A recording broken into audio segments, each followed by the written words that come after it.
The voicemail was left at exactly 2:17 a.m.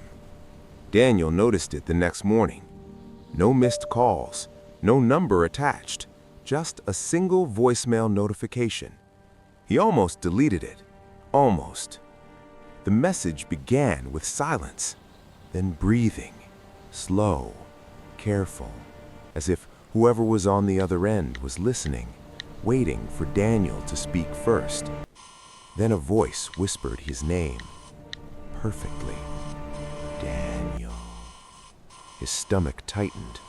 Only one person ever said his name like that. His mother.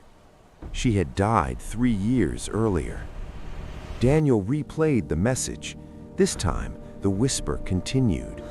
You forgot the house. Daniel froze. The house had been sold after the funeral. Empty, locked. No one had lived there since. That night, Daniel received another voicemail. Same silence, same breathing, but this time, the voice was closer. I'm still here. Daniel didn't sleep. At 2:17 a.m., his phone vibrated again. This voicemail was different. There was no voice, just a sound. A door opening from inside the house. Daniel hadn't planned on going back. He told himself the voicemails were a glitch, a delayed recording, anything but what they sounded like. But at 9:40 p.m., he was standing across the street from the house. The porch light was off. The windows were dark, yet something felt awake. Daniel unlocked the front door with the old spare key. It still fit. The door opened too easily. Inside, the house smelled the same.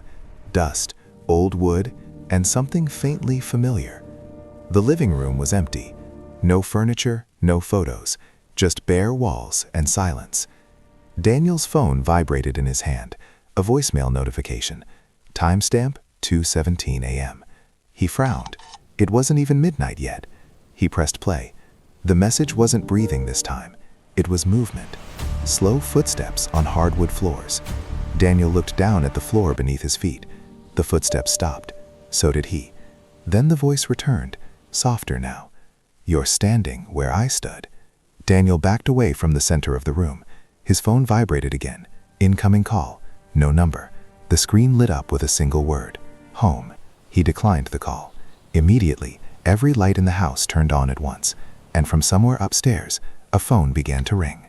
The ringing upstairs didn't stop.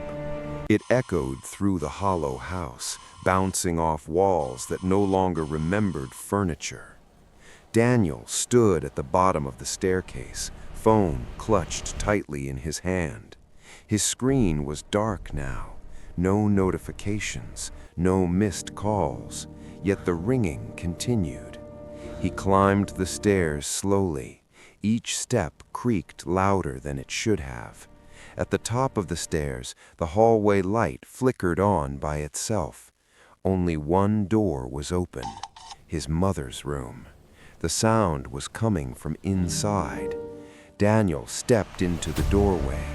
The room was empty. No bed, no dresser, no personal items, just dust and a single object on the floor, an old cell phone. His phone vibrated in his hand. Incoming call.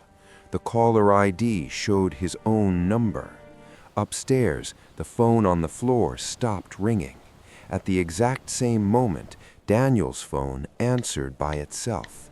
He heard breathing, then a voice, calm and familiar. You came back, it said. Daniel whispered, Who is this? The voice paused, then replied, I'm the part of the house you left behind. The call ended. All the doors in the hallway slammed shut at once, and behind Daniel, something locked. The silence after the door slammed was worse than the noise. Daniel tried the nearest handle. Locked. Every door in the hallway was the same. The light above him flickered, then steadied. The house felt attentive. Daniel's phone buzzed again. A text message appeared on the screen. No sender, just words. Rule 1. Answer when we call. His throat went dry. Another message followed immediately. Rule 2. Do not leave rooms unfinished. Daniel backed toward the stairs. The floorboards creaked beneath him in warning. The phone buzzed again. Rule 3. Do not lie. This isn't real, Daniel whispered. The lights went out. In the darkness, something moved close to his ear. A voice spoke, softer than a whisper. That was a lie. The light snapped back on. The hallway had changed. Doors that hadn't been there before now lined the walls, each one slightly open, each one breathing. Daniel's phone vibrated one last time. Choose a room. Daniel stood in the hallway, surrounded by doors that did not belong to the house he remembered. Each one breathed slowly, as if the walls themselves were alive. He chose the door at the end of the hall. It felt quieter. Inside, the room was small, bare walls, a single chair in the center. On the wall across from it hung a framed photo. Daniel stepped closer. The photo showed him, sitting in that same chair, older, tired, afraid. His phone buzzed.